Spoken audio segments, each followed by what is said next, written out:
Bismillahirrahmanirrahim wa sallallahu ala Sayyidina Muhammadin wa ala alihi wa sahbihi wa sallam. Peace and love, I'm Brother Ali. This is the Travelers Podcast. This is a video episode. We've got over 70 episodes of this podcast. Some of them have been all video, some are only audio. So if you're listening to this one in audio format, you should know that there's video. And I'm really glad that there is, because the place that we recorded it, it's important to see it and to get a sense of the place as well as the person. The guest on this podcast, this episode, is Anthony Davis, who's the producer for Atmosphere. He also produced most of the music that people know me for. And he's an extremely important and special and unique human being. And part of why it was so important to talk to him in his basement is because he's not somebody that does a lot of interviews. He doesn't talk a lot. He prefers to be behind the scenes and to really speak with the music that is made. And so much of it really emanates and it starts from this room full of records that serve as the inspiration and the references and the talking points and the jumping off points for the conversations that happen between people, but also the connection that happens between him and the artist that he works with. And the way that hearts come together, that people see each other, respond to each other, validate each other, work with each other and heal each other, to be able to bring out all of the beauty that's inside of the people, the artists that are working together. It's a real, genuine collaboration. And in our culture and in our society, there's less and less of that. So that alone makes it really special. And you hear it in the Atmosphere music. You hear it in the music that I've made with him and the music that he's made with Musab and Dem Atlas and I Self Divine and The Grouch and so many other people that he's worked with. It's very, very special. I'm recording this in Istanbul, Turkey, in my studio here. This is where my family's lived for the last couple of years. And it is like do the right thing, hot outside, and my AC is broken. So I'm remembering being back in Minneapolis and recording this in a nice, cool basement, you know what I'm saying, in the spring in Minneapolis. This podcast, like I said, we have over 70 episodes. We talked to Chuck D, we talked to Pharoah Monch and Immortal Technique and Ilhan Omar and Cornel West and all types of really, really incredible people from different walks of life. And it's a beautiful thing. This is really sponsored in two ways. The first of which is called The Caravan. So if you go to brotherali.com in the join section, there's a community there. And that's really the way that we built our musical careers, not based on the music industry, not based on media platforms. Those things didn't exist when we started. We really did this by connecting with the people that it speaks to, dealing directly with the people that our art and what comes out of us finds its home inside of your heart. And the connection is very deep, and you're the people that we care about. And so we're not real big on sponsorships. We're not real big on advertising. But if you go to brotherali.com in the join section, you'll see there's a whole community there. People have access to all sorts of conversations and connections, and also rare and exclusive music and videos and podcast episodes and all type of stuff that you can't get anywhere else. Also, we do have a partnership with a group called the Zakat Foundation, which is a global humanitarian organization. They do really dope work all over the world. They're genuine, sincere people. It's not some corporate BS. It's really very, very special. So if you go to Zakat, ZAKAT.org, that's their website, or go to Zakat US on social media, check out what they're doing. As you listen to this, go and get down on one of those two things. Either join the caravan or put something in Zakat Foundation, or both. But either way, we're very grateful that you're here. We love and appreciate you. And please enjoy this very, very special episode with my man Ant. One thing I want to say, there are people that listen to this podcast with their kids. One of the communities that I come from is a very spiritual, religious community. So usually when people are talking, if somebody happens to use some language that might be offensive to certain people, we'll mute it. Like, we don't edit them. We don't tell them what to say or not say. But usually if it comes up, we just mute it so that people listening with their kids, it's not a problem. You'll find that Anthony speaks in such a unique way that's so special that we just left it completely alone. So you're going to hear some of that kind of filth, floor, and filth in this episode. But the reality is that we just wanted to really get a very, very special and unique opportunity to hear and see and learn and experience this really beautiful man.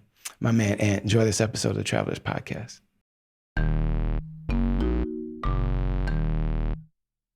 You don't do a lot of interviews. No, I don't. But I've done a few lately, and I've done a few in the past. I was trying to figure out, like, because there's that one that we did with James Everest. Yes. In the hole in like 15 years ago. Mm-hmm.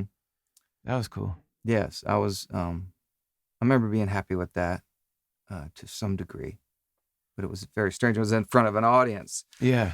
So I don't know if I was playing more of a character than normal, or was I really being real? I don't know. I don't know if I'm doing that now either. Yeah. You know, when the camera's on, it's just like there's a part of you that just becomes not authentic for me and for most people I know. Yeah. It's just naturally, you just start, I'm going to be a character of me or the best version of me or something. Right. It's like a first date. It would almost be fake to act like you don't know that there's a camera on though too. Yeah. Because like anytime you're talking to a person and it's just the two of you, that's all you have to consider.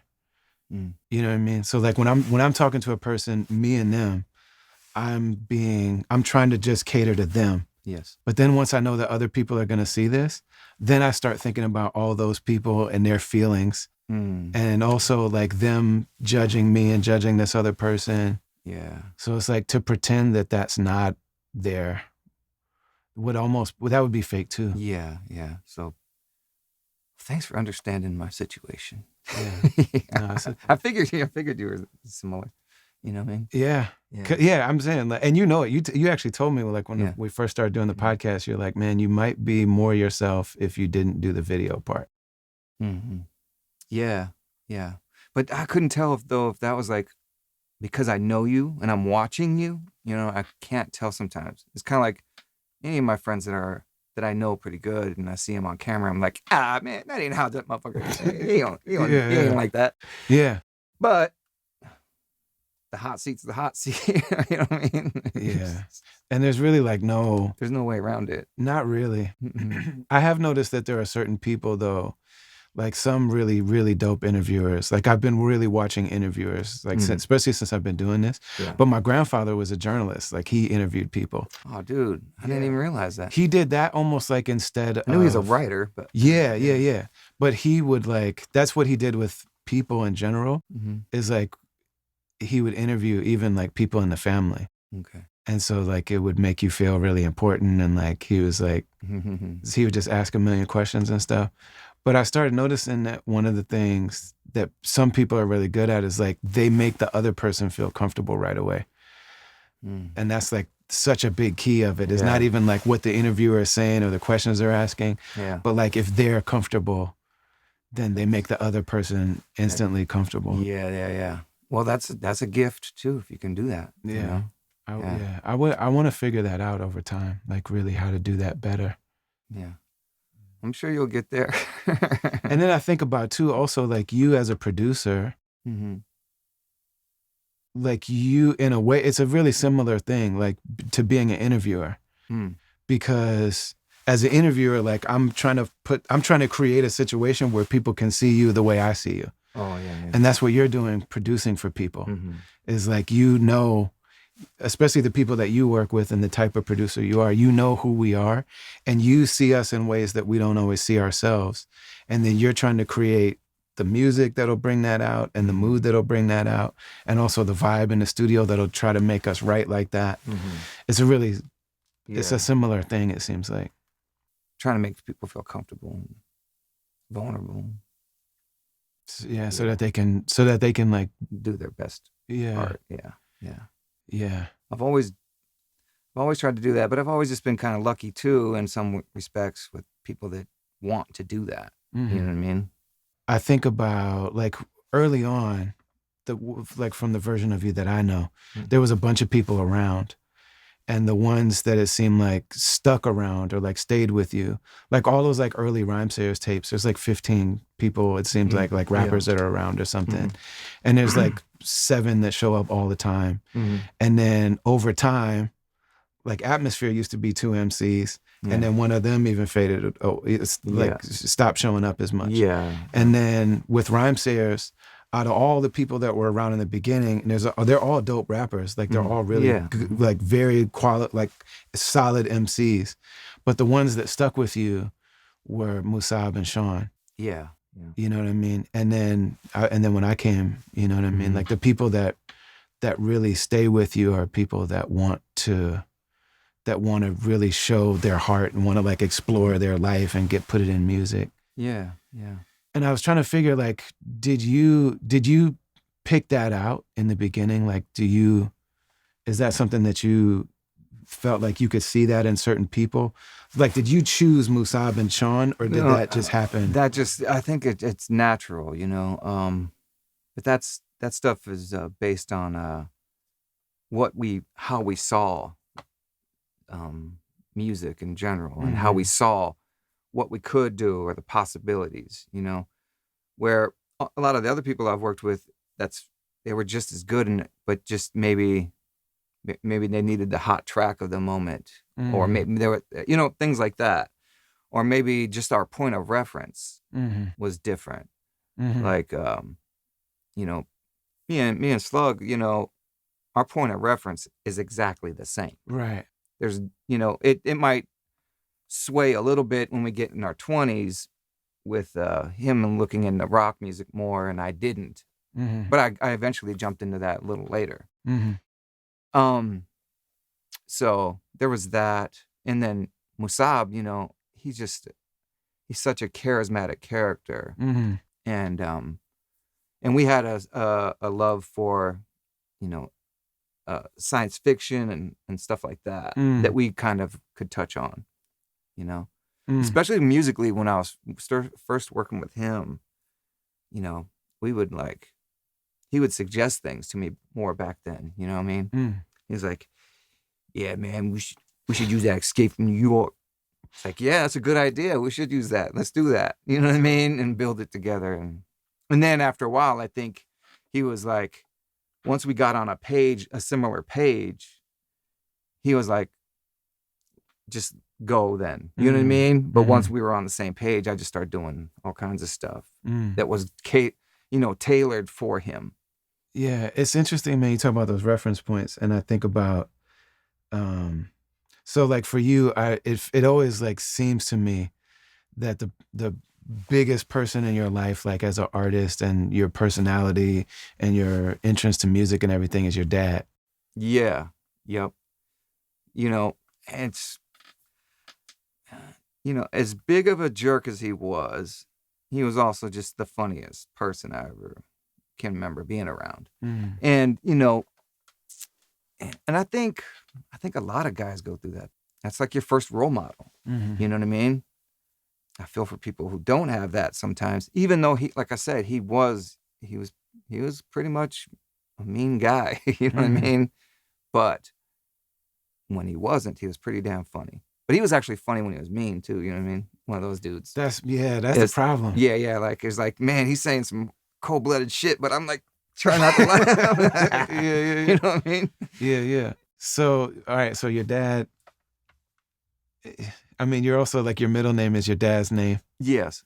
You know what I mean? Like, you have one of the blackest names of all time. Yeah. Like Anthony Jerome Davis. I remember one time Merce was like, man, he was like, if you were to call the crib, and this is years ago. Yeah. When you were with a different lady, you were with a black woman, and he was like, man, if you called the house, you would swear she was white and he was black.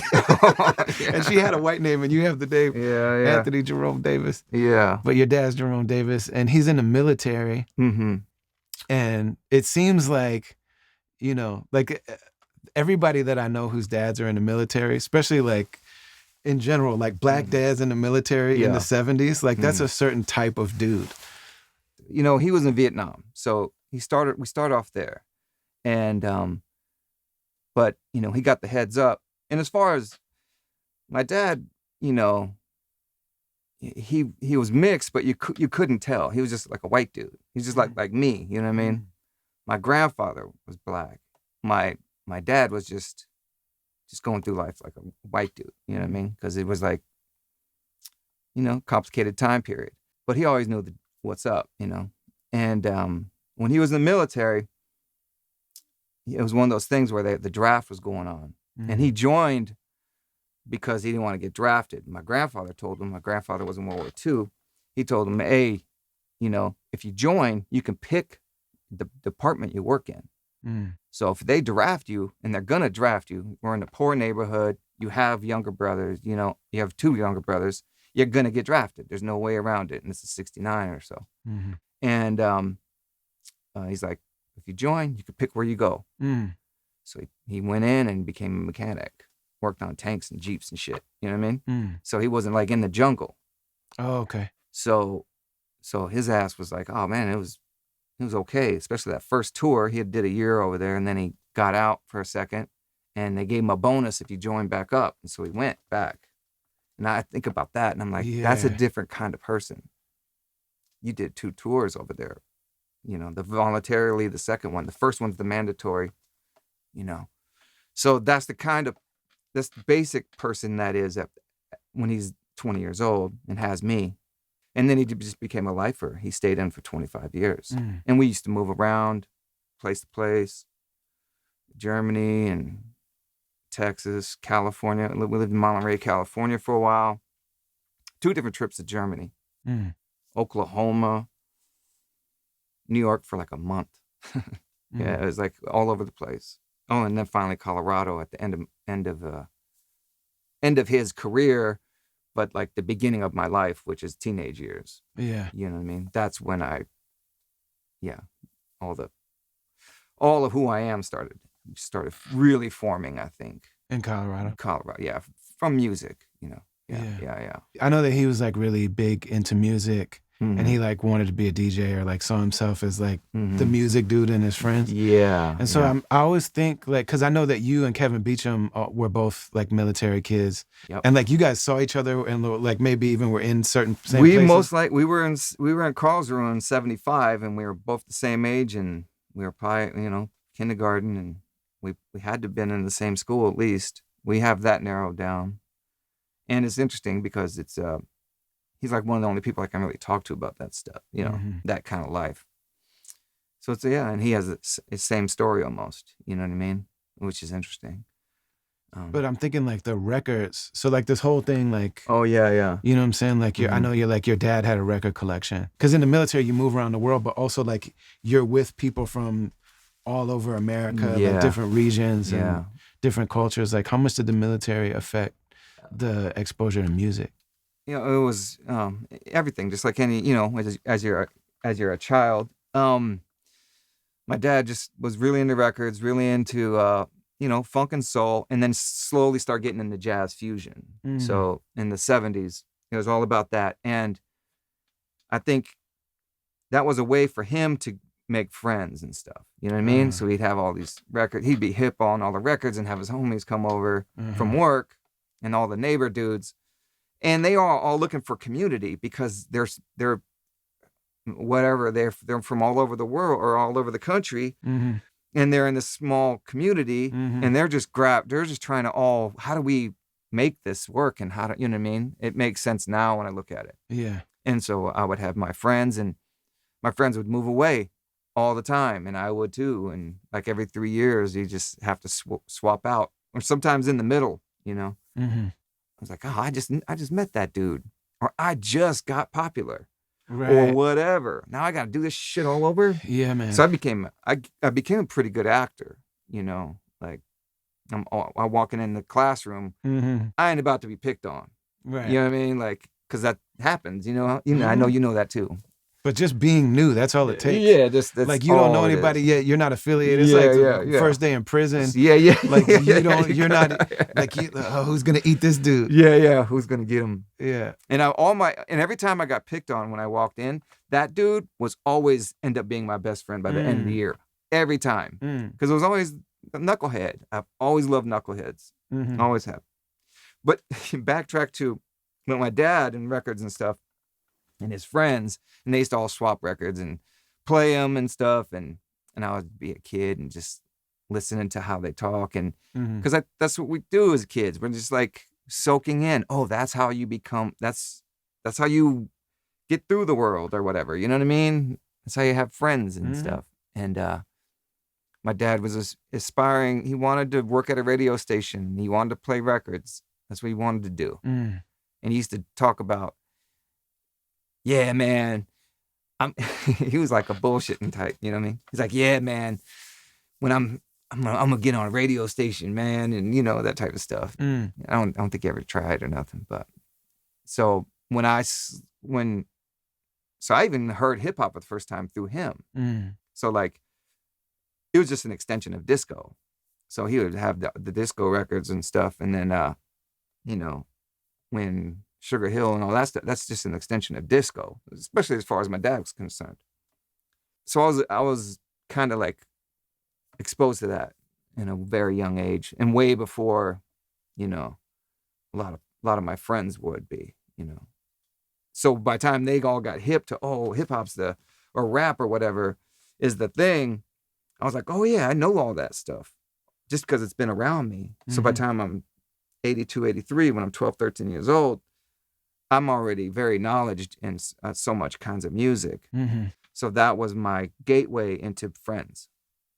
Yeah. You know what I mean? So it was like, oh, that Pac Jam song, you think that's tight? Yeah. Yeah, it is tight, but you know what? There's other ones like it, you know, that type of shit. Yeah. I was like, what are you talking about? It's like, yeah, man, I know I'm up on stuff because of my dad. Yeah. You know? Yeah, and then you have like something to offer. Yep. Yeah. I had a similar thing, but it was like I had to like try to find people to battle or whatever. Oh yeah. You know what I mean? Mm-hmm. But yeah, it's like the ultimate, you know what I mean? Like you speak the same language, that like culture and art thing. Mm-hmm. And being accepted, you know, I think we all go through stuff like that. Yeah. And especially then, you know, I mean, but yeah, all my life I've always been trying to, where do I feel accepted, and how do I get into a comfortable place in this world? Yeah. And I think I've been chased. I didn't realize it's not the focus in my head, but it's just all my actions. When I look back, I'm like, all of my actions are based on acceptance. Mm-hmm. You know, trying to figure out where I fit in. It's partly that, but also you have like you've always had a really deep connection with music though. Yeah. Like personal. Mm-hmm. Like I remember you telling me that you, like when you were a little kid, you had like your army guys and you would like set up a whole thing. Yeah. And then like a lot of people did that, but then you would like play music in the background. And score scenes for the. Yep. When I'd be cleaning up and stuff, and I'd have like an Ennio Morricone soundtrack in my head. I'd be like 5 years old, like after I'm cleaning up the soldiers and stuff. Mm-hmm. He's like dun, dun, dun, dun, dun, dun, dun, dun, dun, cleaning up shit. You know what I mean? Yeah. Yeah. And my dad used to get a kick out of that. He used to be like, he'd catch me playing in there with music, theme songs, and like you were singing it or yeah, both. I would do both, but I'd definitely be singing a lot of the singing it stuff. And he'd be like, "Yeah, man, yeah, yeah, you should give me suggestions. Yeah, you should mix the soldiers with the cowboys, the cowboy guys, and them dinosaurs, man. It could be like a that was it. Yeah, it's like time travelers, man. It's crazy. So I'm saying like you saw him like trying to connect with people, and then you were able to connect with people. But yeah, is that the thing that you actually felt good about with him? Was music? With music, because I remember, because he would like the way he would talk about it. Like he would play something. I remember he would play, and I would see the like record covers, you know, and the record covers laying around, and I would just look at him and like, oh, that's crazy, you know. And he would, you know, like he'd play like some like Herbie Hancock's Headhunters, and like I'm a little kid, and he's just like, man, check that out or whatever, and you're just like, okay, yeah, I'll check it out. Yeah, okay, you know what I mean? And he's like, he's fascinated, so I'm fascinated, and we're having some small connection, me and him, where we don't normally. You know, I was never into sports and stuff like that. Yeah, I didn't start watching sports until I was an adult. You know what I mean? Yeah. I never played and all that stuff, and for him, that was you had to do sports, or you're not a guy. You know what I mean? Yeah. Like, that's how he looked at the world. Yeah. Like, yeah, you better do sports, or you're not part of my tribe. You know what I mean? Like, yeah. But the music thing was how I eventually eventually got in with him, Mm-hmm. you know, yeah. And slowly but surely, you know, I guess when I started sneaking his records to do hip hop stuff, you know. Yeah. It's crazy. I was really similar. Like my dad was boxer, football player. Like he was that type of dude. Like he was Yeah. like a tough kind of dude. And that was not really my thing. I mean, obviously I had my share of fights and stuff like Yeah, that yeah, yeah, because I yeah. convinced myself I had to. Yeah, yeah, yeah. And sometimes I really did have Yeah, to. I But, bet. Yeah. but man, the music thing was something that I didn't really understand till later. But like when I look back on it, like he always liked that I did it. Yeah. Dude, I remember one time I was like in 3rd grade, I was fighting this cat we were playing football. And like I said, I didn't play sports, but you know, you just do some regular street stuff and messing around out there. And I got in a fight and I got beat up, you know, and apparently he was watching the whole time from up in the top window, just watching. Came in the house, he was like, yeah, I don't know, man. I don't know what to tell you, man. You know, I was like, oh, dude, I was so embarrassed, you know. I feel like that dude only caught all my embarrassing shit. Yeah, he never saw none of my tightness. You know what I mean? Yeah. Now that I think about it, anything that was cool about me, that motherfucker did not see it until way, way, way late. Yeah. So like you were like fully. Yeah. Did he ever like? I don't even know if I met him. Like, did he come to shows? Like, did he ever come around stuff? Yeah. But out in Vegas, so that's probably why you didn't. Because I try to avoid that place. Yeah. And he lived there when he retired. So he lived there, and so he would go to the Vegas shows and stuff. At there's a house of, is it the House of Blues there? There's a House of Blues there. There's a bunch of shit out there. I mean, one time he came to a festival we did out there.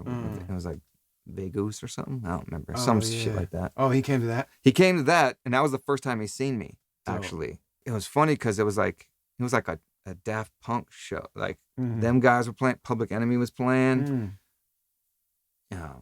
Cypress Hill, all the greats. All these great people were playing, and we were like in the middle. We were playing like 5 or 6 and on the little stage, right?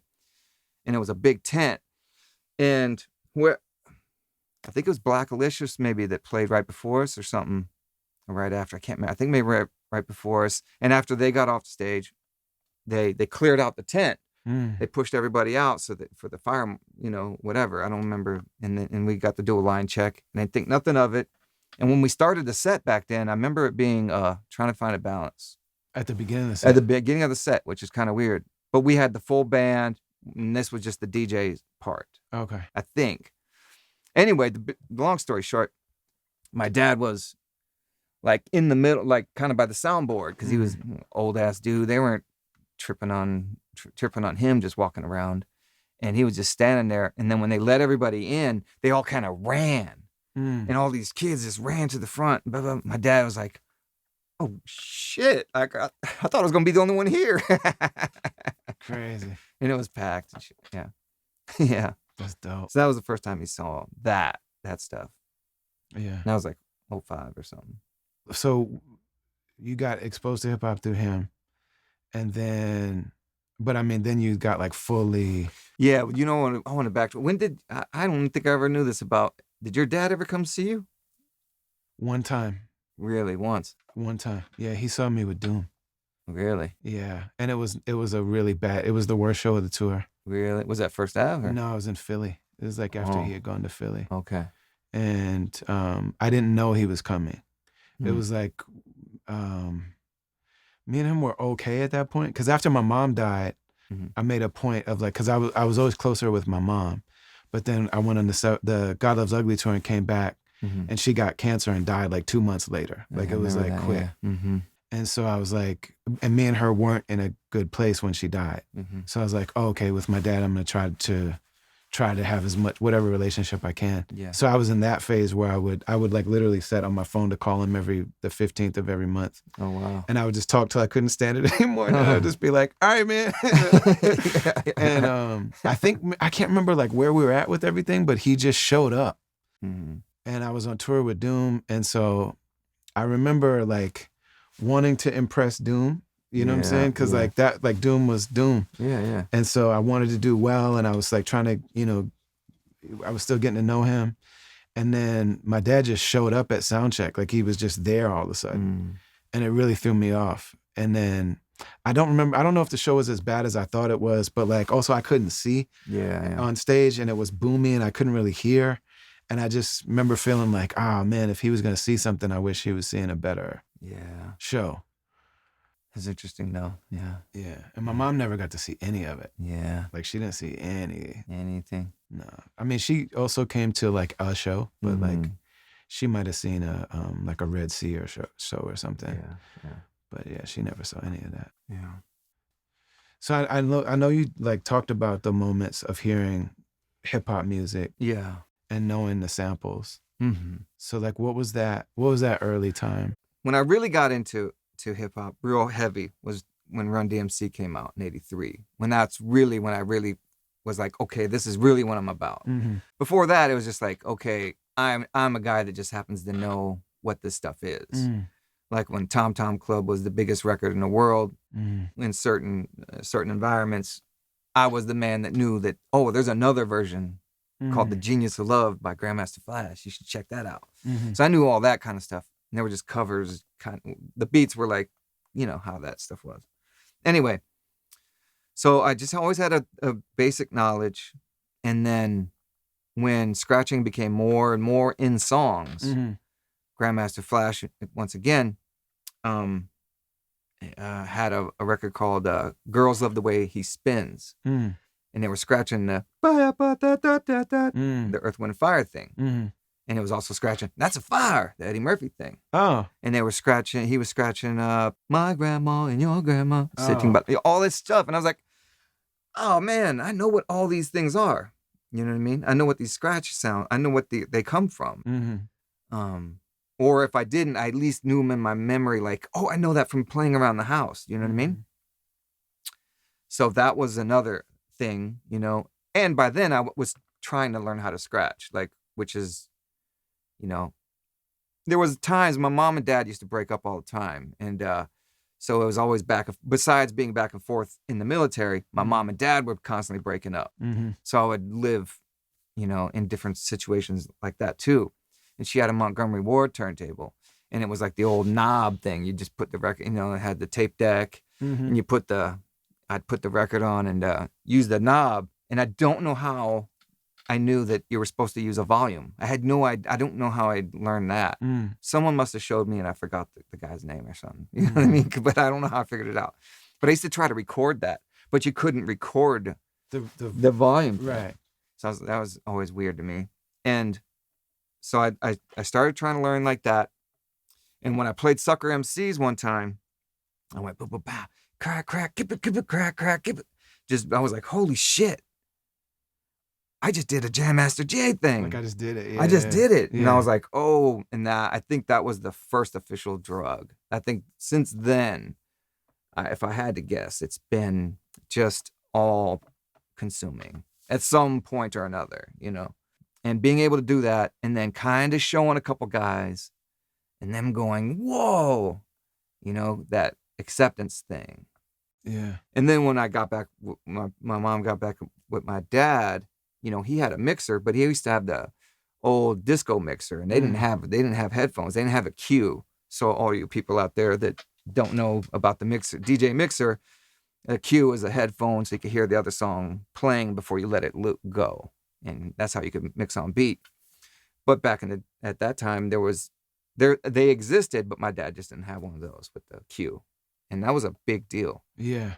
And so my first time touching a turntable with a mixer, still I didn't have a cue. So I used to put the record on and just kind of like do it, you know. Yeah. It was kind of weird. But did it have a fader or it just had it just had the like up slide? and down. Yeah. Yep, no fader. Yep. I think it had a knob too. It's crazy. Yeah. Like Premier still cuts like that. Oh yeah, like that. Like he still cuts with that. Like Yeah, not with the. So do I. Yeah. So do I. Oh, you do still cut like that. Yeah, okay. Yeah. I barely use the crossfader. Just because I'd never learned like that. And it was funny when transforming became a style the old realistic mixers had this little switch. Yeah. And I thought that that's how you did it. I didn't know that, like, because Jazzy Jeff can do a crossfader, but I'm like, that's impossible. Yeah. So I used to use a switch. That's how I learned. Those things break if you do that, though. Yeah, it's funny because they actually, to this day, I still have like my thumb is still kind of hardened because I was just with that little switch, and it was like the hard switch, and so I did that for like 5-6 years, like that style. So now everything I do is backwards because I learned backwards. Uh-huh. I learned backwards with the switch thing, and I learned, the way I had this turntable set, I didn't have a crossfader, Mm-hmm. so everything is different, you know. And so by the time all these other things become more and more accessible, I'm already. It's like 89. Yeah. You know what I'm saying? Like, did you ever put the turntables like two on the same side? Yeah, that's always did it. Yeah. I always did it that way. And then so everything's just a little backwards now. Yeah. You know what I mean? But I made it work, obviously. And yeah. But a lot of great ones do that, though. Yeah. You know, you just learn. It's how you learn and what you learn. And I always think about it like playing the guitar left-handed. Like, you know what I'm saying? Like Jimi Hendrix played the guitar upside down. Yeah. You know what I mean? Like he didn't know they had left-handed guitars, so he just learned how to do it with the other hand. You know what I mean? Yeah. It's pretty great. Yeah. Pretty great. But yeah, so by the time I got a mixer with a Q, which is probably 85 or something. And back then it seemed like a year was eternity. You know what I mean? Yeah. You know what I mean?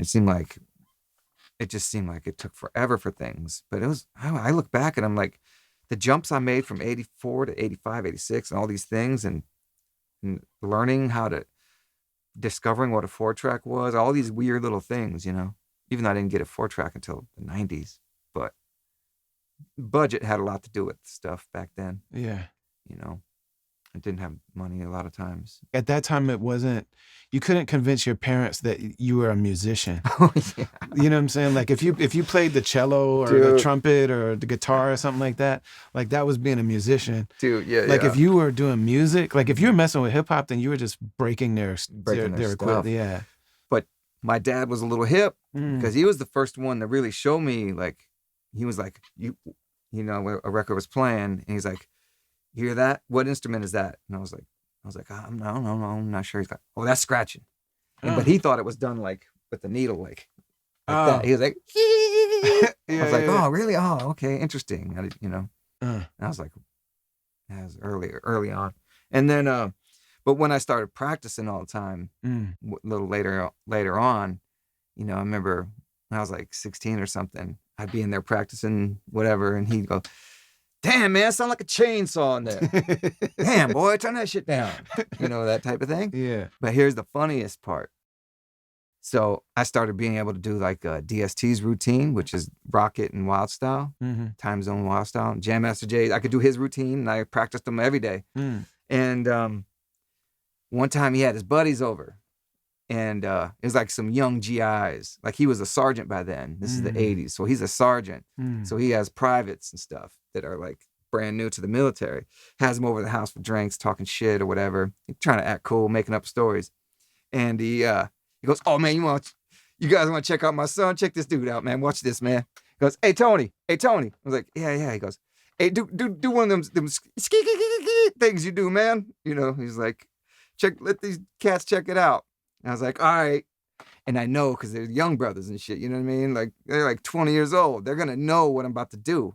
They have no idea what's coming, you know what I mean? And I'm break out the Wild Style routine. And they're like, yo, holy shit, they're tripping. Dope. And my dad was like, oh yeah, is that good? Kind of, but like playing it off like, yeah.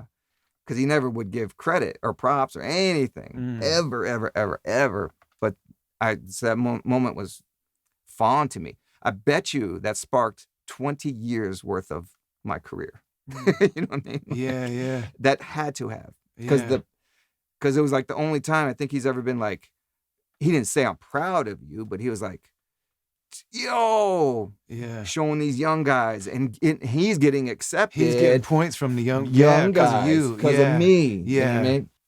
And I guess I didn't totally get it at the time, but I did. I think I've always have a lot of intuition to me. Yeah, that was a moment. It was definitely a moment. And it happened a few more times after that, but there was nothing like that first time. That first time was like, and then I think it gave me confidence, like, oh, I can actually do something that not a lot of people can do. And so I was off to the races then.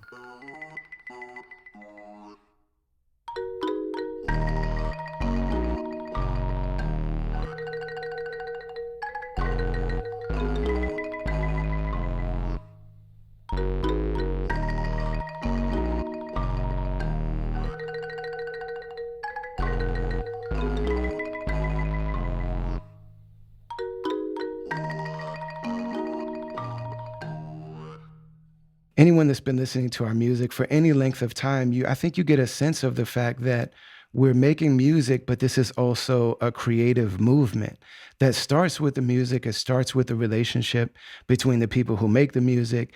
That relationship then extends to the people that listen to it and support it. And so it's an artistic movement, it's a creative movement, but it's not only about the music.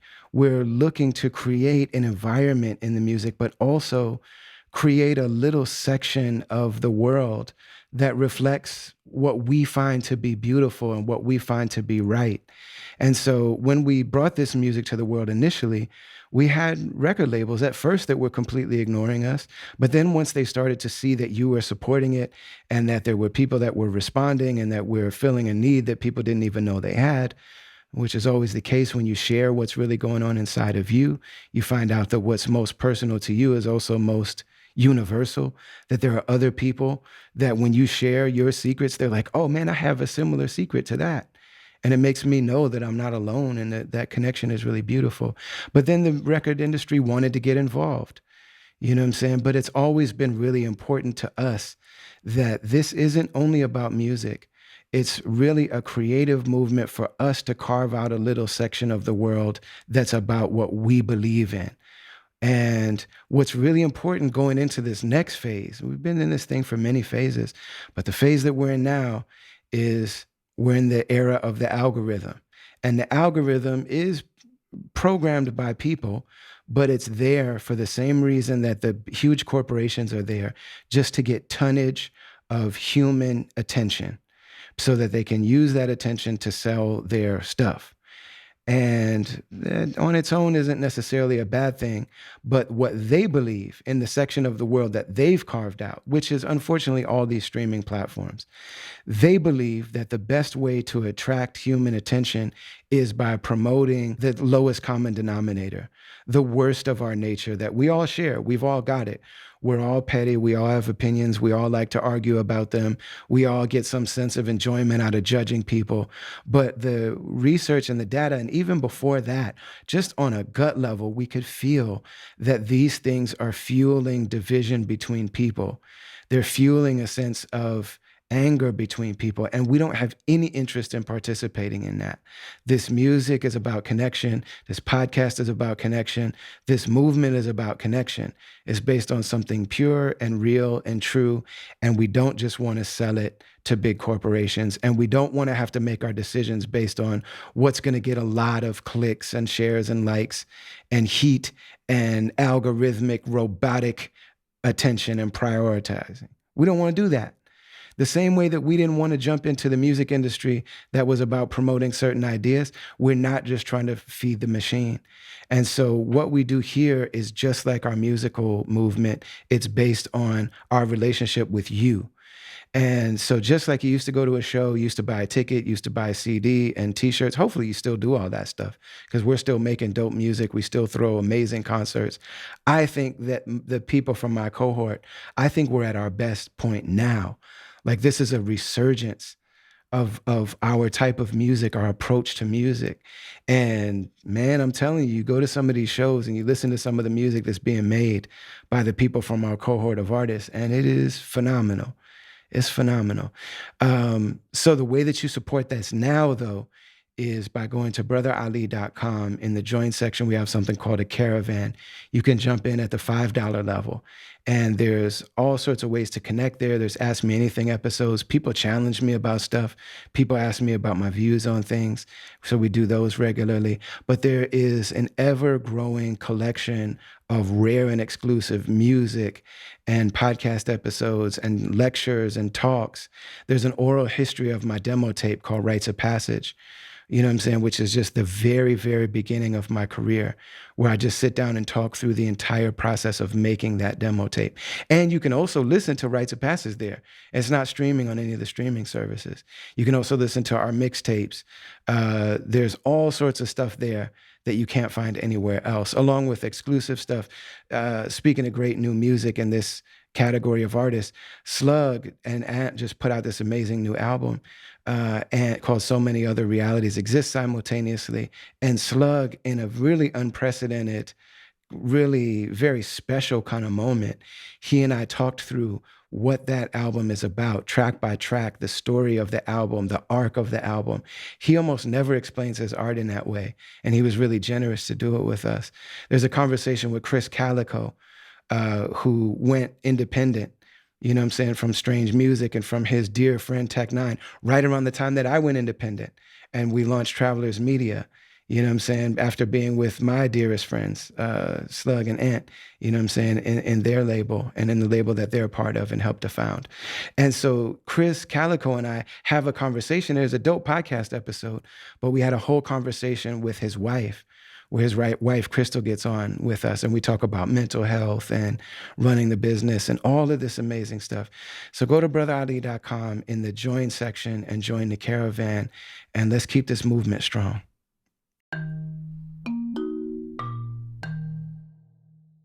So it's like the music in that time with your dad and his friends, but then also Richard Pryor too. Yeah, no, just as huge, maybe even huger, way earlier, because, you know, there's another thing. My dad would play those early Richard Pryor records around the house, Mm-hmm. and have his friends over, and they'd hang out and laugh. Mm-hmm. Could you imagine? They play a Richard Pryor record, y'all just hanging around the couch smoking weed and listening and cracking up.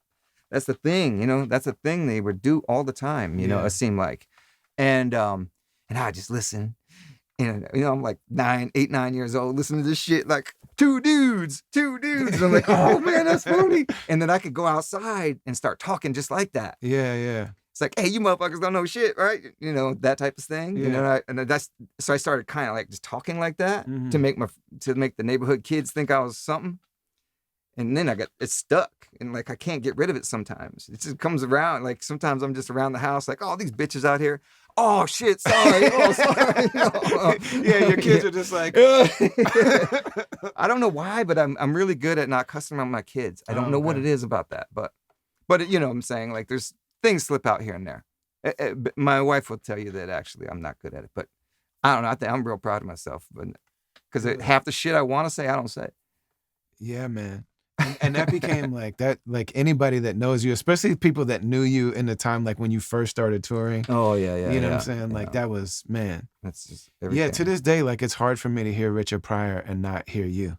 Yeah, it's really, he was such a big inspiration for me. And then as I got older and I started understanding the other part, like the more vulnerable stuff. Yeah.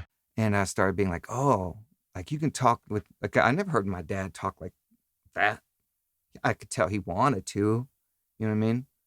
But like certain things that were just sensitive, you know what I mean? And by the way, when I'm saying all this stuff, my mom was the sweetest person in the world and very, very supportive, even though she might have been just bullshitting. But she was like, yeah, Tony, you can make music and yeah, you know, happy white lady, you know what I mean? Yeah. But, you know, she had her issues too, but she was great with that stuff with me. And I don't want to leave her all out there like that. But so that was her support. Was it was everything, you know, because that was another thing where she would try to get me new records or, you know, she didn't have a lot of money and either did my dad, but my dad was very selfish anyway. Anyway, but the Richard Pryor stuff was, it just became, like I said, I don't think I've ever even said that part out loud before. The idea of hearing that stuff and then taking it outside and using it to make friends Mm-hmm. or just to make people laugh or whatever, whatever I was doing, The stuff that you've made and the stuff that you're known for is really like such a knowledge of records and samples, you know what I mean? All that stuff. But then also that talk and fly, the acceptance thing, and then the sensitivity piece with Richard Pryor. Yeah. Like it just really feels like, man, that orientation, you know what I mean? That initial thing that like, this is what's important. This is how you connect with people. This is how you talk. This is how you express yourself. Yes. Yeah. But then also just the idea that an artist, when you really are doing something, is when you're opening up and when you're showing that other side of who you are. Yeah. You know what I mean? It really feels like that's the gateway to all of the music that you made. Yeah. Yeah. I don't know what else to say to that one. I think you're right. But you mentioned also that you're good at like reading people. Yeah. And I feel like that's such a huge part of it too. Like we mentioned that you were focusing on this in hip hop music in a time when I don't know how popular that was. Like you think like your first stuff that I was aware of came out in the mid 90s. Yeah. And that's a time when there was only like a couple types of rappers to be. Like you could either be like Heavy D, you could be like the super positive rapper, you could be a gangster rapper, or you could be a black power rapper. That was really it. Yeah. Or different types of like fly player, whatever. Yeah. But it wasn't really common for people to like open up. Very rare examples. Yeah. Rare people. Yeah, like certain like Scarface and things like that have moments like that. But your ability to see who a person is underneath what they're showing the world and being like, I want to get to that. Yeah. Where do you think you learn how to know people like that, read people like that, and to try to bring it out in music? I guess it would have to be with my relationship with my dad. And the sensitivity my mom had. She's a very sensitive person. So I had that. But then my dad, because you can't really talk to him, he talks to you. You don't talk to him. So you have to be a certain way around him and read him. I used to have to know when it was okay to at least kind of ask something. You know what I mean? Yeah. Or when it was time to be, I see it. He cracked a little smile right there. I can talk about something with them. You know what I mean? Like I just learned how to do that shit. You have to read his ass. Know what's what. And I feel like there's a big pile on my dad, but it's not. You know what I mean? It's just what it is. But I just had to read him, and then I start doing that with everything and everybody, because that's just how that is. And this is obviously just me looking back now. I don't, you know what I mean? Like you don't know that when it's happening. Yeah, it's just like this is how you would deal with people, and this is how you deal with like guys and shit. You know what I mean? Yeah. Like I ain't talking to you first. You out of your mind? You know what I mean? Right. You talk to me, and then I'll engage if necessary. Yeah. Yeah. It just depends what you bring in. You know what I mean? Right. So, but when I was a kid, it started off a little bit like, okay, is it cool? You know what I mean? That type of thing. Yeah. So yeah, and so I think as I went into music, I started noticing right away. So right in the 80s, I've been making music pretty, like I was saying, I started working with rappers in 88, 89, stuff like that. Maybe actually before that, like 85 even, I was doing parties and stuff with rappers and all kinds of stuff. Trying to make songs and learning how to make songs. And I would notice sometimes if I say something, I would watch somebody get defensive, but I wouldn't know what that. I'd be like, oh, this dude's ready to go to mattresses over this shit. And then some people could hear a criticism, or some people, and I was the same way. Someone would be like, Tony, man, you need to scratch better on beat, man. Like, so what, you crazy motherfucker? I'm on beat. That was not a fuck up of the cut. You know what I mean? That type of shit. You know what I mean? So it's pretty funny.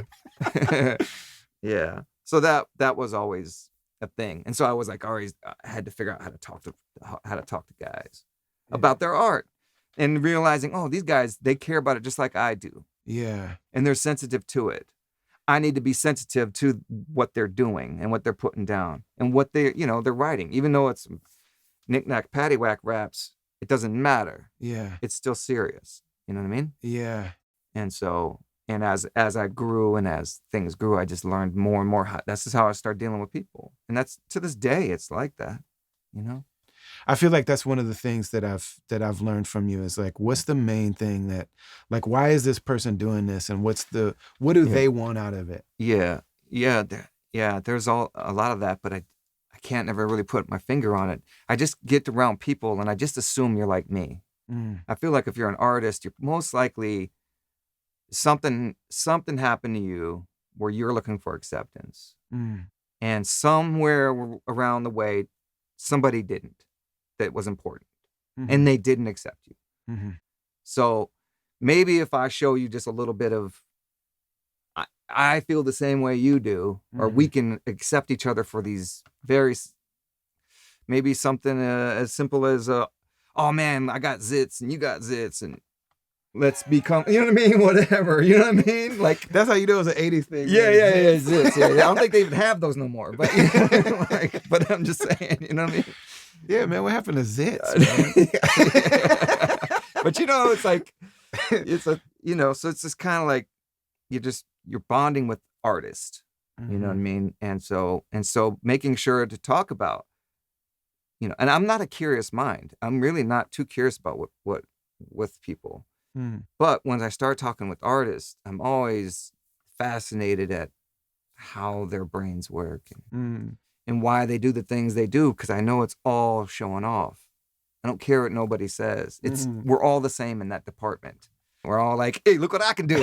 right. At some degree or another. You know what I mean? It's all a bunch of little kids with their little drawings. Hey, look at that. You know what I mean? Like, everybody's the same with that shit. Yeah. So I always think about that when I'm working with any artist, no matter big or small, I think about that because they're all like that to me.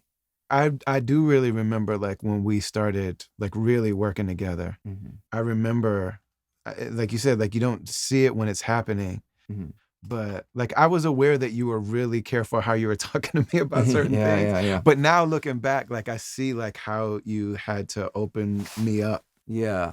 To certain things. And when I think about, like, even, like, when we're making Shadows on the Sun, like, I think about the first songs we made to the last. Yeah. Because the first was Room with a View. Yeah, we made Room with a View, Bitch Slap. Yeah, hardcore joints. My neighborhood's crazy, and I smack rappers. Yeah, that's where we started. The basics. Yeah. The basics. So by the time we got to the end, it was picket fence. Yeah. You know what I mean? It was just like, and then Yeah.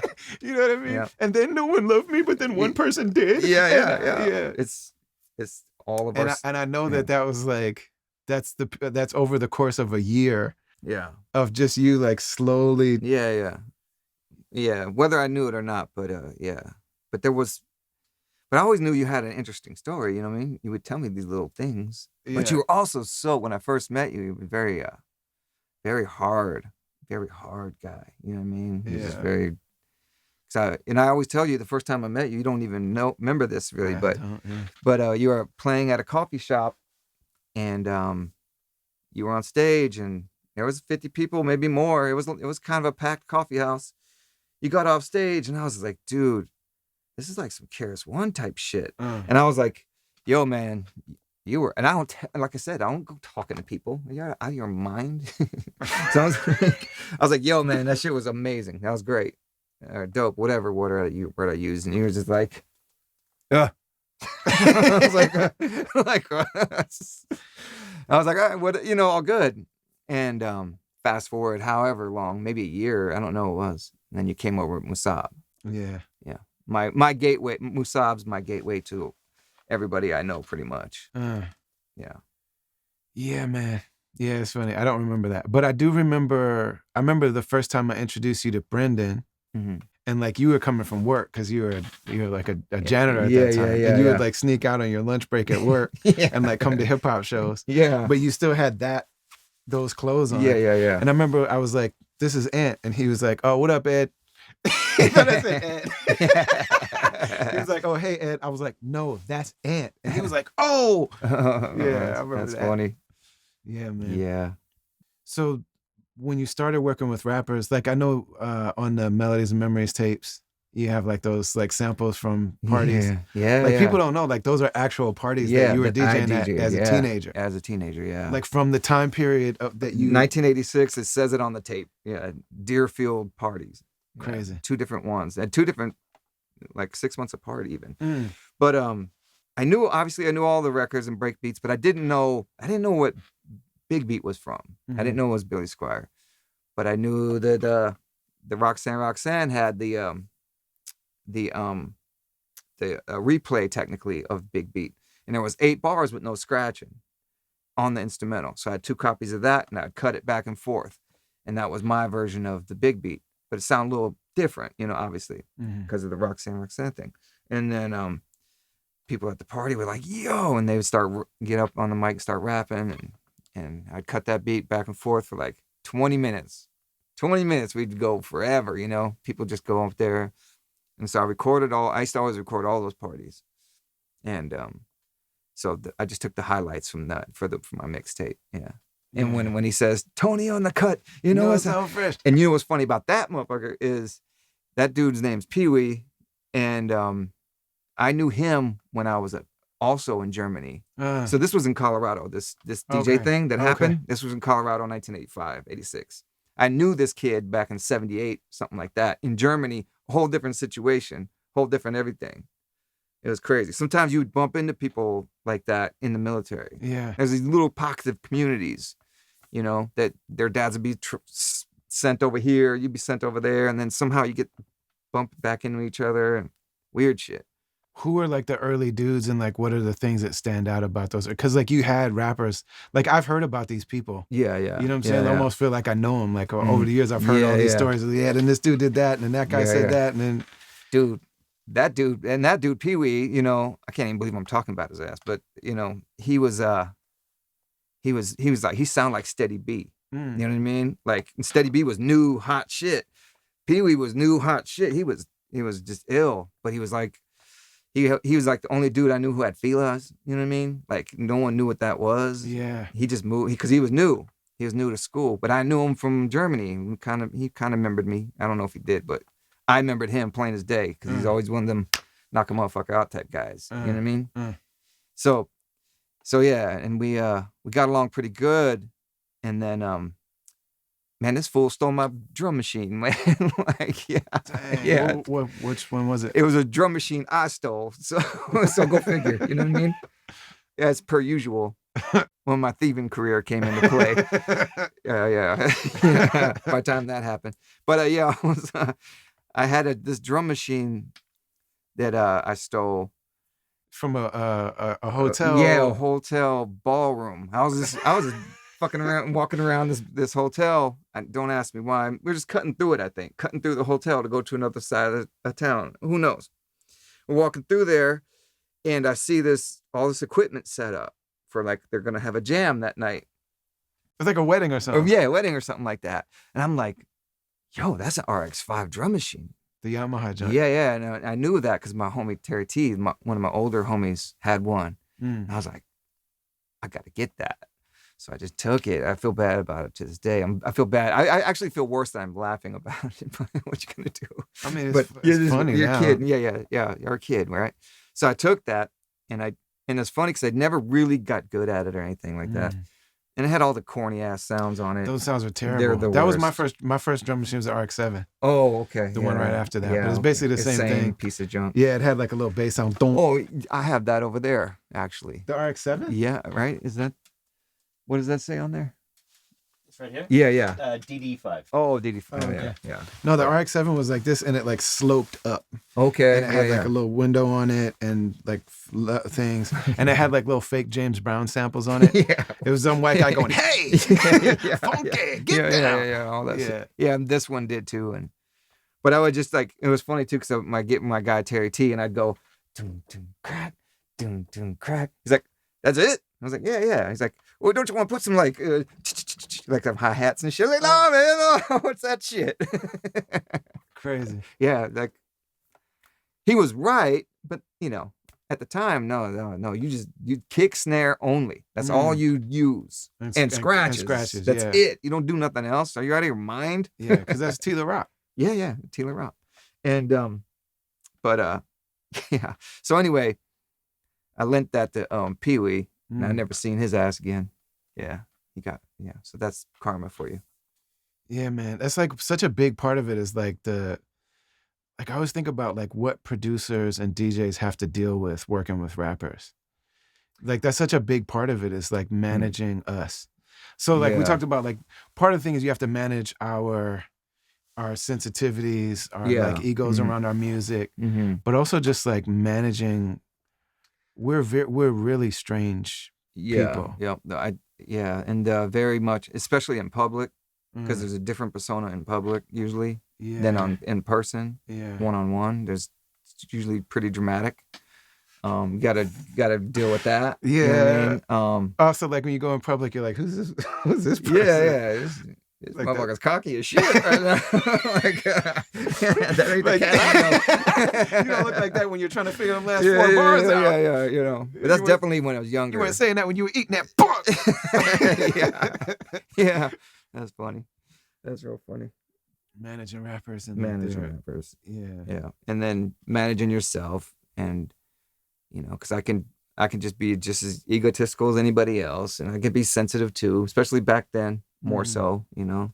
But as it grew, and it just became more and more my focus in my life. Obviously, I did have like a little spell of doing some criminal activity only for another reason, the same acceptance. I was never because I needed money. It was never that. I had a job, and I still would steal. I had like a grocery store job, and I would steal because it was fun. You know what I mean? I learned real quick that I like action. You know what I mean? I like action. I like partying at that time and drinking and all that. And by the time I was 21, I stopped all that technically. Yeah. I stopped the drinking, and I stopped the partying, and I obviously stopped crime and all that. I just got scared straight, and I was just, and I started just doing music only, focusing only on music.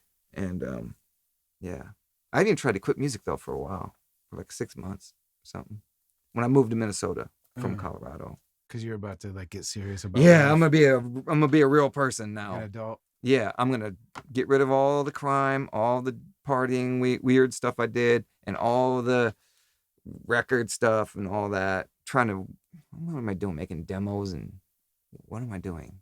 You know? Especially at that time, if you're 21, it's like you're already like middle age.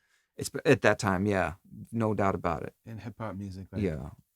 There was this one time I did this DJ battle with this couple of Army dudes, and I got second place, right? And back then the DJ battle had nothing to do with scratches. It was like, could you get people to dance on the dance floor? Okay, it was like Busy Bee type. Yeah, you had to get people on the dance floor. Okay. And I don't know what made me think that Boom Boom Chuck from Kraftwerk was going to work, but it kind of did. But anyway, point being, I got second place, and I won some studio time. And this is 86, 87, something like that. That's major. Yeah, major thing. And it's like 20 hours or something, 10 hours. Lot, yeah, dude. it's a lot. Crazy. But I'd never been to studio, so I had no idea. And me and my guy, my dude Steve, he had the first EPS. But it was the whack 808 sounds of the time. They weren't like the 808 machine. It was the knockoff 808 drum sounds that the EPS came with. So we had that, and we had the drum beat. And I spent all the time cutting the records on top of it because we couldn't sample. Right. And we didn't know how to sample and loop and all that stuff because we didn't know the machines really, and we didn't know studio. Like that's how the Jungle Brothers made their records, right? Technically, but they didn't even have a drum machine though. They were just backspinning records. But yeah, for the most part. Yeah. From what I could tell. But I was doing it kind of like how Peter Piper was probably made. Okay. Because that was my reference point. Drum machine and then cut the record on top of it. That's how you made your mixtapes. And that's how I made my mixtapes, yeah. But at the time, I didn't know that because I'm in the studio. I got 10 hours or whatever. And I realized that in 4 of them hours, I still haven't finished this beat, really. I got the drum machine down, and I'm spending all this time trying to lay this drum break on top of it to get it to sound like some real shit. And we haven't even got to the vocals yet. Mm. And so it was like, and because it's taken me forever to lay it on time right. Because Yeah. you know what I mean? It's Yeah. a process. I wasn't that good at it yet. I ended up eventually being really, really good at it. But at first, and that's when I learned there's no such thing as studio. You have to have a 4-track. You have to do it yourself. You have to have a demo, and you have to memorize it. Then you go in the studio and pay or whatever because it's expensive, and know what you're gonna do. And that started the whole demo thing forever and ever up to this day, kind of. Yeah. And now that you guys have excellent equipment at your house now, it's We different. record ourselves. Yeah, it's but great. even that, I mean, it's still a similar principle. Yeah. We still relay things and redo things and touch things and all that before you take the files to the studio. Yeah. So I learned all that from that experience. That was one of my biggest experiences. Was like, I can't do this in that amount of time. Yeah. I don't have enough money to do that. So I need to just save up all that money I would on studio time and just buy a 4-track or whatever. And get together with my guy, one of my guy, Steve, and we went together on a bunch of stuff. Mm. He had a little more money than me with his criminal activity compared to mine, but we got together. And how deep did you actually get, like in the criminal thing? Like, what was it? It was only stealing stuff. I never did drug stuff. I never did none of that. I used to steal cars and rob houses and stuff. Mm-hmm. That's serious enough. Yeah. It's pretty embarrassingly bad. Mm. And I did it, from I'd say 16, and then it got worse when I turned 18, Mm-hmm. and that's when you shouldn't be doing it because then you're an adult. You're getting adult time. So then I started getting caught all the time for stuff, and then I got put on probation for a long time. Yeah. Yeah, and then and a big fine. When they gave me this fine too, it was like $50,000. I was 18 years old in 1989. Crazy. And I'm like, $50,000 at that sounds time. like, It might as well be $1 million. dude. Because I'm lucky if I make $7,000 a year at that time. Yeah. You know what I mean, or something. And I mean, people were buying houses for $50,000. Yeah. Like at that time. Yeah. And it was like my dad would say, he's like, that's your education. That's your college right there. Yeah. That's your college. And did you have to, like, were you inside? Did you have to, like, go? No, I didn't go to jail. No, Uh-huh. I went to jail a few times, but like just like a couple of weeks or weekends, and went to workhouse once. Went to workhouse for like a month, and that was kind of funny because my job, it was like a work release thing, and my job was car wash, and it used to rain all the time and shit. It was like in the winter time, it was snowing and raining all the time, so I barely worked, but I was always leaving and going. But the deal was you had to make a certain dollar amount to pay for your stay, for your workhouse stay. So that was the only time in my life I think my dad gave me some money. It's like, okay, here's a couple $100 or whatever. Probably literally the only time I could recall him ever giving me money. Matter of fact, I gave him a lot of money. I bought those records from him. He didn't hand me down records. I bought that shit. Oh, I didn't know those that. big ass speakers and so in Vegas. Yeah. Those I bought those from him. I bought all that shit from Like him. Before Atmosphere took off. Like, way was, before like, all that. Yeah. Yeah, way before all that. Yeah. You bought that whole collection from him? Yeah. But it's like 20 crates, which is a lot to a normal person. Right. But now I've got like 400 crates now. You know what I Yeah. mean? It's something weird. I'm weird now. I'm really weird. But yeah, I bought all that from him. Yeah. Because he moved to CDs because the big CD revolution of the early 90s. Oh, okay. That's when I did my big come ups. Because Yeah. everybody was getting rid of all their records and I was just swooping in. Yeah, records were $1 at that time. Yeah, no one cared about them. No one cared. I used to go to a place, a record store called Landfill. Yeah. And then when the cheapos used to throw their records over there, all the beat up ones, Mm-hmm. and they were 50 cents. And all my first, in like early 92, 93, some of my prized possessions are from that time period. Crazy. Like crazy stuff. Yeah, a lot of the people with like legendary record collections is from that time. Yeah. Like if it's hard to catch up. Like it would be hard Yeah, for somebody now to catch up do with, that. You with can't y'all. do that. Yeah. It's like, it's not fair. But it's also not, you don't need this problem anyway. it's a problem, you know. Yeah. Like, yeah, you've seen it grow over the years, you know. Yeah. And everybody you know that does this is like has a part of like, oh man, why am I still doing this? Did you ever listen to Mark Maron or Ice Cube on Mark Maron? No, I didn't. He talks about that. Ice Cube? Yeah, He has Mark a record. Maron. Oh, really? Yeah, Because I know Mark Maron has a crazy record collection. Yeah, because Maron, like, once he starts talking Ice Cube, he's like, yeah, man. You know what I'm saying? Yeah, but he's like, yeah, I got a copy of it, pulled out a copy. I got the vinyl, man, from America's Most Wanted. Sounds fucking awesome, man. Yeah. And Cube is like, yeah. And he's like, but Mark Maron says something really hilarious. Like, like every other middle-aged douchebag, I got all these records. But yeah. Yeah. But like it's a thing. And I mean, it's the thing that connects it to historical music. Mhm. Like it connects it to the history of music. Yeah. And I always remember you saying like something's not real until it's on vinyl. Yeah. And the first time that I like held vinyl in my hand, it was like With your name on Shadows it. on the Sun vinyl. It's Yeah. like, yo, Yeah. It's like this is Mhm. part of these like big Yeah. record libraries. mhm. Like you're actually, you're part of music now. Yeah. That's how I always felt. And it's funny because when we started making records, they weren't making records anymore. Really, Right. you know, some certain, just a few things. Obviously, hip hop was still doing it, pressing, but it wasn't like it used to be. Yeah. And we'd press our own. Yeah. You know what I mean? And yeah, when I first saw my name on a record, on that Beyond Comparison record, man, one of the happiest days of my life. Yeah. Now I've done it 100 times, and I still, there's that one day. It's never like that. Just like Yeah. any drug. You know what I mean? I just look at it and go, yep. Yeah. Still chasing it. You know, I'm still chasing that high. Me too. Yeah. So I'm glad vinyl's back, by the way.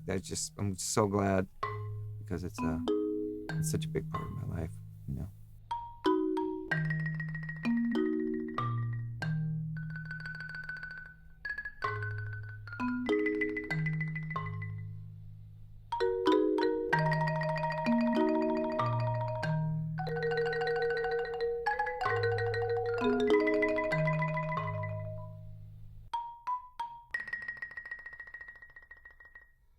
It makes a lot of sense. We talk about therapy almost every week on this show because you hear a conversation with somebody like Ant. The people that have been through therapy are ready to talk. They know how to do it. Me and BK, the producer of the podcast, we talk about this all the time. Guests that have been in therapy, it's like, this is going to be a dope episode because they're ready to go. You know what I'm saying? So it's really beautiful. This is the season of life when we have the opportunity and really the responsibility to sit with ourselves and to really find out what's going on in there and to give ourselves the time and the opportunity to just explore it. Therapy is not like it looks in the movies where you sit and lay on the couch and they tell you all this stuff about yourself. It's really an opportunity for us to talk through all of these experiences we've had and the thoughts and meanings and narratives that we've formed around this stuff. And every week I talk about different reasons to do it. I hope this one doesn't feel too heavy. But if you haven't done therapy, think about doing it for your kids. Think about the fact that a lot of what's going on with us, a lot of the areas where we're broken or incomplete or in need of healing and attention, a lot of that stuff came from our parents. And very few of our parents are sociopaths that just want to abuse their children and neglect their children and scar them for life. But they had stuff going on inside of them that they didn't get to address. They didn't get to heal. And so they were doing their best, but they say hurt people hurt people. And it doesn't always have to be that way. Sometimes hurt people heal people. Sometimes hurt people learn about their hurt and they don't have to repeat those cycles. But it's really important for us, for our own sake and also for the sake of the people that we love, to take some time to talk through it with a therapist. BetterHelp,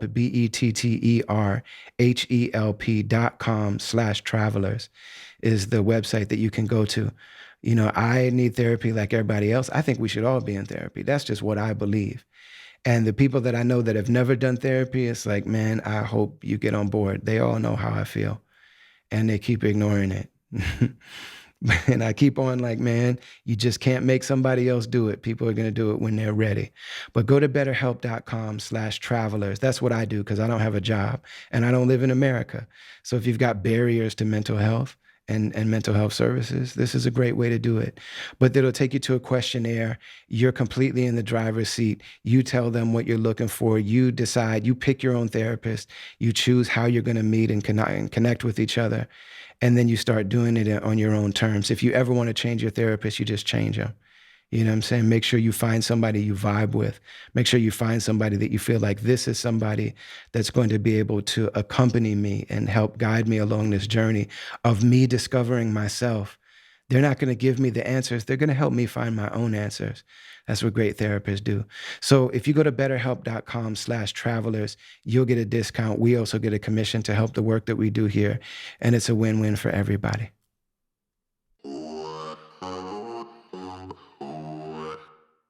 So like you were on probation. I don't think people realize that even the time, like the whole time that you guys were touring. Yeah. So like something you did when you were 18, 19 years old, follow you till you're in your 40s. Well, yeah, because I was on probation for 20 years. Crazy. Yeah, and I had to go see my probation officer once a month. And after the 10-year mark, I think it went down to every quarterly, like taxes, like or something. You know what I mean? Like, yeah, I was in there and slowly paying on the fine because I just pay $100 a month or something or whatever I could afford. And back in the early 90s, I couldn't afford shit. Yeah. You know what I mean? Like when I first moved to Minnesota in 1990, and all the crimes happened in Colorado. I did all that then, and it was like, I need to move. When my mom lived here, and I lived in Colorado with my dad, my mom was like, hey, why don't you come to Minnesota, get a fresh start. They have a music scene here. You know, everybody just says that because of Prince and shit, right? Yeah. But it's like, that's the furthest thing from what I'm going to be doing. Right. But whatever. I love Prince, and I love Jimmy Jam, Terry Lewis, my favorite producers of all time. So I'm like, okay, that's something, you know what I mean? Maybe I'll go there. Because it was either that or like New York, you know what I mean? In 1990 when I'm 21 or 20, I'm like, come on now. So I was like, I'll come here and see how it goes, you know? And that's when I left all that crime stuff. I never looked back. Probation officer there was like, yeah, it'd be good if you left Colorado. So I'll let you leave. Because sometimes they can like, tell you to stay. Yeah. I've known people that have had that exact conversation. Oh yeah, and they won't like, let I want to leave. change my life, and they're just like, nah, you're gonna disappear. I think they believe me. I think they believed that I was trying to be right. You know what I mean? Because I tried to make a deal too. Because I was like, man, what if I just tell them, just send me in the military, just send me in the army, and you know, because I used to hear about that used to happen to people in the 70s. Yeah. But they were like, shit, we don't need no one in the military. This is the 80s. We run this place. You know, we don't need people. Right. And so they didn't. And my dad was like, man, military ain't for you. I don't know what's for you, but it ain't this. I remember him telling me that, you know what I mean? Like pretty, like when he didn't say a lot of real shit too often, but when he did, well, it was, you felt it in your spirit. You know what I mean? You felt that. I was like, yeah. Like your personality is just not gonna. There's something about me that's not built for that. Yeah. Yeah. And, or maybe he saw something bigger for me. I don't know. Not that there's anything wrong with anybody's choices, but that was like one of his only things he ever directed me away from that. So coming to Minnesota was like, this is my new lease on life. Yeah, I'm gonna start over here. Yeah. And then when I came, but my thing was like, I was like, even the hell with music for a minute. I was just like, I just need to catch my breath. You know what I mean? Because I was really in bad shape. I was really in bad shape, and I just needed to refocus. And you know, everybody, you know, and that's when I start introducing myself as Anthony, which is my name. But back in the day, it was Tony. Everybody called me Tony, and so that was like a symbolic kind of, I'm gonna change. I'm gonna be a different person. Yeah. I'm gonna be, you know, responsible and all this stuff. And I did. I got a couple square jobs, you know, worked at some restaurants for a few years. You used to like clean the Yeah. Oh, the vents. Yeah. Yeah, I used to clean vents. Used to climb up in vents and use chemicals on roofs and scrape scrape hoods and Like and the restaurant. fryer fat out of all it, the fat. Scrape that shit out. And I even got a hole in my foot to this day from the damn chemical. It's not a hole, but it sounds fun saying it. Yeah. It's like a little scar. But them chemicals that eat fat. That's the worst job you had? That's the worst job I had, yeah. But I paid like a motherfucker, man. Until this rap shit. My brother was a window washer before he got with his wife now. Really? Because he's fearless. Like he has Really? Yeah. He used to like race motorcycles and stuff. Oh, wow. And like he would always win these races because like he would turn too close to people. Like I don't know. Yeah. Like I think he's good. I think he's a good driver. Yeah. But he was just so fearless that like he would like turn in front of people and it'd be like, yo! So he could win it. Yeah. Then he was like doing the like window washer thing because you just, Dude, that's tight. if you do those horrible jobs, nobody wants. Yeah, nobody wants them horrible jobs. Yeah, those guys are a trip. I'm scared of heights, kind of. So it's like, nah, no way I could do that. Okay. But I've heard about those guys getting paid good and stuff. So one of the things that me and you bonded over is like when we were really young. Mm-hmm.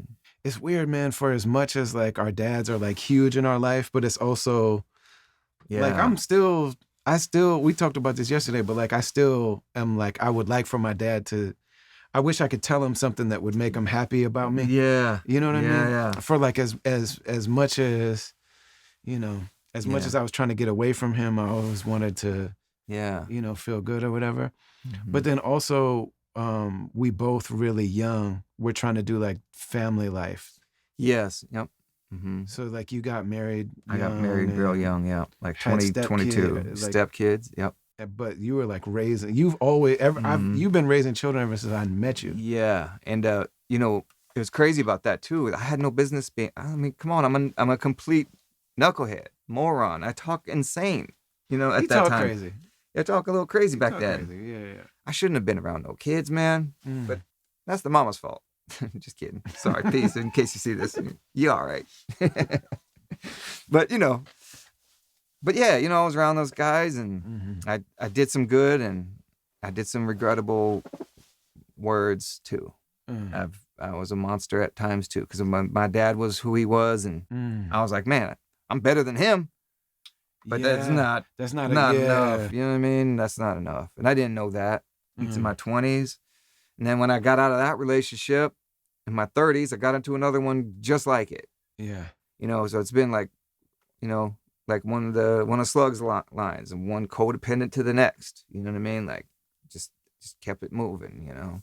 But the stability of family was wonderful for me in another way. So in my 20s, when everybody else is out doing 20-year-old shit, I'm trying to raise a family. I'm trying to keep a job and trying to advance in my job. All while have this music dream, because I quit for like 6 months, but that came back with a vengeance. And I was back into music. And I'm trying to make music with this going on. Yeah. But my relationships I was in, those women liked that I would just stay in the basement all the night. They loved it. I just went to work and then went home and just worked on music. You know what I mean? Yeah. They would get jealous here and there of time, but of just like the amount of time. That the amount of time and how much you care about it. Yeah, all that stuff. So I had to deal with some of that, but you know, just the stability of that life. Yeah, created my music to be what it is. Because there's only one period since I've known you that you didn't have like basically what we're at now, which is like basement full of music things. Yeah. You making music from 10 p.m. till 6 a.m. Yeah. But there's like there's a woman and some kids walking around upstairs. Yeah. You know what I mean? That they just live with like boom, boom, coming through the floor. Yeah. You know what I mean? All night. Dude. Like that's always been you. Yeah, always been me. I've always been, it's funny because like this is the third time around, but you know, I have kids now, and my 5-year-old, I asked him one night, I was like, hey man, do you hear my music at night? Does it bother you? He goes, no, I just hear beats. I was like, oh my G. Yeah, you know what I mean? Just meant like you just hear the thumps. Yeah, but what he said the other day, this the jam, right? Yeah, he goes, hey dad, that's the jam, right? I was like, yeah. So, yeah, buddy, that's the jam. Yeah, man. Kids are cool. So the period in the 90s, like when you get here, you start doing the music thing, and then then you put like, people have no idea about this now. Okay. But Yeah. like the idea of putting a sign up in a store with like little things that you can rip off. Yeah, You did that, ridiculous. right? I did that, yeah. And I made so we're talking, it's 90, 94, 93, 94. Because I actually remembered 93 because of 93 Till Infinity. That stuff was out. And it was funny because I wasn't real big on that, but I liked it. Mm-hmm. And I looked at that and I was like, I can make stuff like that. I started being inspired by the guys that were coming out in the early 90s. Because prior to that, one of my biggest heroes was Dr. Dre, and he just seemed impossible. That's it seemed untouchable. I can't even imagine. And Molly Mall, like it can't be done from my vantage point. Yeah. Time moves on a little bit, and then it started being like I started getting a little better, and other people started being like me. And I was like, oh, okay, maybe there is a shot here after all. Long story short, I started making flyers because I don't have any friends here. I didn't grow up here, and when you're in your early 20s, it's different to make friends. It's different than when you're in school. Right. And everybody I knew was through my ex-wife's family. So it was like old dudes that got rejected by the Prince community. They could sing and stuff, but they just whatever, you know what I mean? They were good and talented. They just couldn't make it in the Prince world, you know what I mean? Because that's all there was here. Yeah. And there was lots of those dudes. Yes. And those dudes, I used to work with those guys, but they wanted to sing and they wanted changes and they want. I'm giving you a breakbeat, fool. You better sing on this like some, You're supposed to say, I'm here to please. I'll give you what you need. Unselfish love. Yeah, let's do that joint. Yeah. No. Crash Crew, man. Come on. Yeah. So they're not into that. So I had all that, and I had a couple rap guys here and there, but no one that ever took anything serious. So I hadn't had anybody serious since the 80s. When I was in the 80s, I had like 5 or 6 rap dudes I worked with. But those dudes were serious. They were serious. They all wrote. They wrote their rhymes. Like they would write the rhymes like my main dude Frosty, dope MC. He would write that the last word was the rhyme word. And so that was one bar. The second bar, even though none of us knew what bars were. Right. His second line on the paper, wherever that ended, that's the end of the bar. Okay. That word and that word rhyme. Those words rhyme. If they don't rhyme, you're off beat. Okay. Yeah. And that's the snare on there, So he just wrote his raps like that. And that's how I learned, like, if I release the Friends beat, and then I would see where his rhymes land, and then I would know when his last line, I was like, it seems to always land on these rap beats at the same spot these other guys, you know what I mean? Like there's a switch or something. So that's way out of the way, but that's how you learn. But that's yeah, how you like learn. you have to figure it out. You have to There's not figure it out. language for it. Yeah. There's no especially if you don't come from Music. like if your music background is just listening to records and then listening to rap music, trying to figure out bars and structure and all that stuff.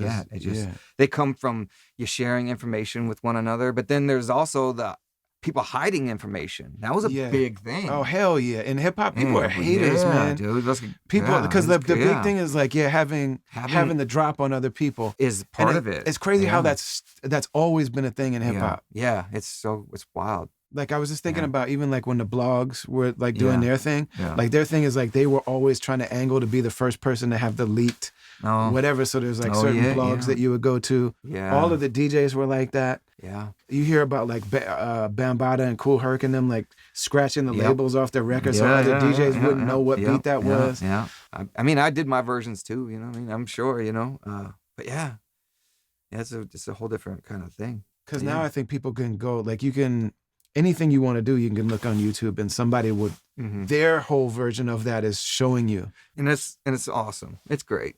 It's really sweet. You know what I mean? That there's some things about this here future that's kind of cool, So you're like trying to find people in Minnesota that were serious. Man, we'd be going off track a little. Sorry about that. No, it's that's the best. Yeah, so made these flyers and I was like, got to make some friends, but I'm kind of luring in people. They're thinking when they see these flyers, they think they can get a record deal. The one thing that's always what held, it said? Like, what'd you write? Studio, 4-track, looking for Oh, I think I was trying to make money on. That's what it was. I wasn't trying to make money, but my ex was like, well, why don't you make some money? You got that equipment down there. Right. Why don't you put out these flyers and charge people $50 an hour or something like real studios? I didn't have a real studio, but she didn't know no difference. Right. But I was like, well, you know what? It's a lot of Actually, lights and knobs and levers Yeah. and stuff down there. Get some money coming. but I through was here. like, well, actually, though, I can make flyers and I can meet people that need my services. I could meet like-minded people. As far as she knew, is I was going to start charging people. So maybe it had some kind of money sign on the flyer that incentivized certain kinds of people to call me. And they would call and be like, yeah, hey, so what can I get for the record contract and stuff like that. You know, one thing about people, they've just been dumb forever. You know what I mean? They're dumb now. They were dumb then. They were dumb in the 80s and 70s. They've always just been dumb. For the most part. You know what I mean? Yeah. Just people, just... Anybody if you deal with the public, man, that's one of the main things that you learn is like 9 times out of 10, man. People just they don't understand what they're looking at. Yeah. So I'm like, God bless the people that have time to deal with that shit.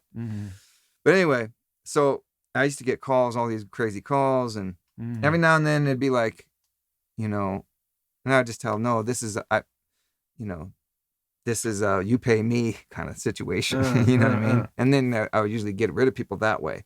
But then I had a couple people come by and would kind of rapping and, you know, doing their thing or, you know, whatever. And it just wouldn't click, or they wouldn't follow up or whatever. And then one time, Hazzy P, my man Harry, Unicus, came by, and he was like, he had an interesting little voice, and he was young, man. He was like, if he's 17, 18 maybe. I'm 25, 26 or something like that. Which is like a generation at that time. Yeah, it's really different. Like 20, I might have been 24 actually. But either way, it seemed like lifetimes away. He was just getting out of high school, I think. Yeah. And I've been doing this whole fucking house thing and all this stuff.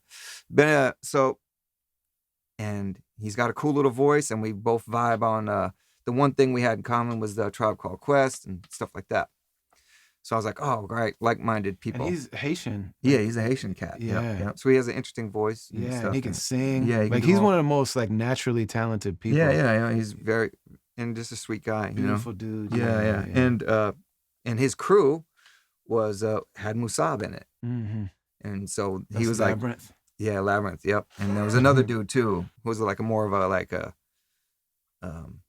blah, blah, blah, blah, blah, blah. That type of raps, you know what I mean? Like, oh, fast and shit. So I was like, they came over. Stethoscope elliptical. Yeah, all that shit. Yeah. And could have swore he's the tightest rapper alive. Of course, yeah. Corny ass motherfucker. So they came over, and I was like, oh yeah. Yeah, these guys are fun. This is tight. And so, and I had a good eye on how Musab was. Like right off the bat, I was like, oh man, this dude's he's gifted. This is different. And then he started doing like little solo songs, and he was doing "It's a Wonderful Life to Live" when you like this mundane but happy, sad, just all this stuff. And we were able to just talk about stuff. You know what I mean? You know how he is? Like, I don't know. I've seen him on the podcast, and I don't know if that conveyed really well, but he can go there, you know? He's one of the most dynamic people. Yeah, he's got all the stories. He's got all the life. Even then, when I met him, he was 17, 18 years old. He already had a hella story. Yeah. Crazy story. Beautiful stuff, and just a beautiful dude. And so I think he's only 2 years older than me, but he's always felt. Yeah. So like, you and Sean and Sadiq always felt a full generation older than me. Like, because when I met you guys, I was 20, 19. I wasn't old enough to drink. I know that. And I keep forgetting about that too, that you were that young when we met you. Yeah, I was 19, 20. I always forget that. I met you at 19. I met Sadiq at 20. Because you were always like a big dude, you know what I mean? It was like, that ain't no kid. Trying to be grown and all that. Yeah. But also I was like sober, and I was like a minister at a mosque and like all that kind of stuff. Yeah. But it's funny because you guys were always like very clearly a full generation older than me. And it's even hard for me to not be like that. See it that way, now, you know what I mean? But Musab was only like 2 years older than me and still felt like he felt like an older guy to me. Yeah. Just because of He had a lot of experiences, you know? Yeah. Yeah, man. And then when me and him just started making lots of songs and lots of different kinds of ways too. We went through a lot of different phases of making styles of stuff. And yeah. And then, you know, it just led into all this whole world, you know, meeting those guys in specific. I just met this whole city through them guys. Yeah. And Saab in specific, you know. So just met this whole city that way.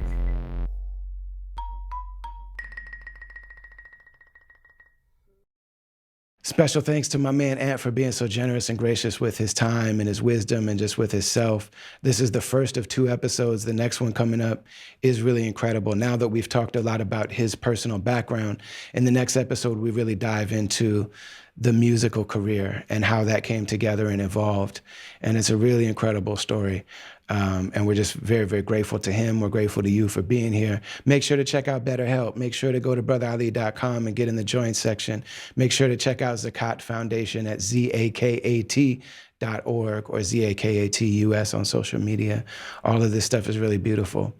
Special thanks to Emna Mirza, to Mansour Panawala, to Darian Washington, to Last Word, to all the people that listen to this podcast and give me feedback. You're all part of it. Imam Khalis Rashad. Shout out to everybody in the top tier of the caravan. You know what I'm saying? All people that really help this thing come together. Travelers Podcast is produced by Brennan Kelly, AKA BK1. We got 2 episodes of BK1 a few weeks back. Go back and check those out. Really beautiful, dope stuff. And it's a product of Travelers Media. We'll see you here next week. We love you all. Assalamu alaikum wa rahmatullahi wa barakatuh.